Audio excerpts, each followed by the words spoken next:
Is there a certain desire to keep Farage in line? Because a lot of people are accusing Farage of pandering too much to the centre or the centre or to the all of those people. And is it a sense of, okay, but we're out here making noise now, so you're going to have to stay with us a little bit? It's about keeping everyone in line, frankly. I mean, but he'll be prime minister, won't he? Well, I mean, I think, honestly, I think that the next few years, no, I wouldn't make any prediction about what the country is going to look like come 2029. I think that things are in such flux and we live in a period of such volatility that I don't think, I think getting complacent, and I worry that I do worry that this is the case with reform. I worry that they're getting a little bit complacent about because as a result of their polling and popularity on social media and all the rest of it.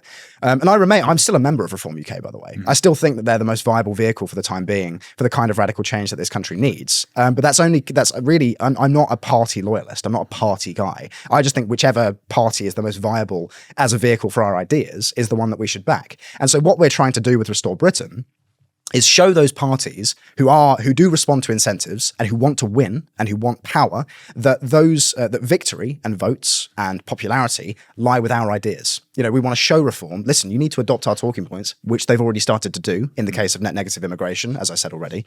We need to show reform, and we also need to show the Conservatives that, listen, if you don't get with the programme and if you don't adopt our talking points and our principles and our policies, then you're going to lose and you're going to be left in the past. I mean, the Conservative Party, I have friends in the Conservative Party, and there's some seriously sound, intelligent people in that party. But the way that they're being led right now by Kemi Badenoch is just laughable. She's just brought James Cleverly, Arch One Nation, liberal wet, into the shadow cabinet. She's replaced her chief of staff with a guy called, I think, Henry Newman, who was marching with Keir Starmer at Camden Pride, in the last few years. And all of these people they're trapped in the previous paradigm. And that's what Kemi Badenoch is a symbol of. She is a symbol of the previous paradigm where things weren't quite as bad and you could afford to have this, what I would basically describe as novelty leader of the party, because she's proven herself to just simply not be up to the task. I read an excellent piece in the New Statesman, I think it came out yesterday or the day before, which described her as, a lot of the time spent on her iPad with her AirPods in, doom scrolling on Twitter. And it's like, and this is the person that we're supposed to trust as being the next Margaret Thatcher, the next Prime Minister of the country? No. But actually, if we can show the Conservative Party, and there are certainly elements within that party that are listening to us and that are interested in what we're doing. Rupert, for example, is hugely popular among a certain faction of their parliamentary membership. If we can show those people that, look, we represent the future, we are where the discourse is going. We are commanding the discourse, actually. And if you want to win, and if you want to save this country, and if you want to have a legacy for yourself, then you will join us. I quite like Kemi Badenoch, but I see what you're saying. I think she's just got an impossible job. Yeah. She's in charge of those kind of throwbacks who are just not keeping. Yeah. The fact that she's on Twitter, at least she's on that. Doom scrolling or not, she's having a look. She knows about wokeness and things like that. Whereas a lot of that party is just. But this is the thing with Badenoch. I mean, she's still talking about like transgender clinics and woke madness and all the rest of it. And sure, but actually the concerns of most ordinary people, the concerns of most young people, for example, is not the loony woke left have gone mad. It's I can't afford a house.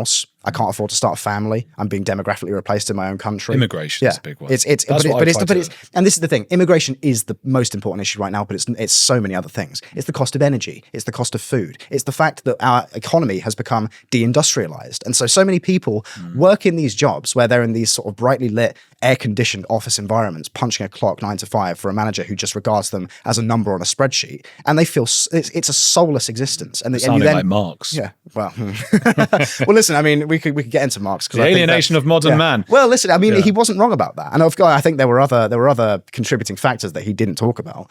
But no, I think a lot of young people do feel alienated. And then they get home, and at the end of the day, half of their pay packet is taken by the government to pay for schemes and policies which don't benefit them in any way. Yeah. I mean, this is the situation we're looking at as a country. And so what's needed is a leader with the steel to actually confront those issues meaningfully. Starmer ain't that man. I don't think Badenoch is either. Farage remains to be seen. Again, I work for Rupert Lowe, and I think that he perhaps is the closest to that we have right now. I think reform are better when they don't campaign almost. So I know you're saying they might be getting a little bit sort of complacent, but there was that, what was it, David Ball, was it?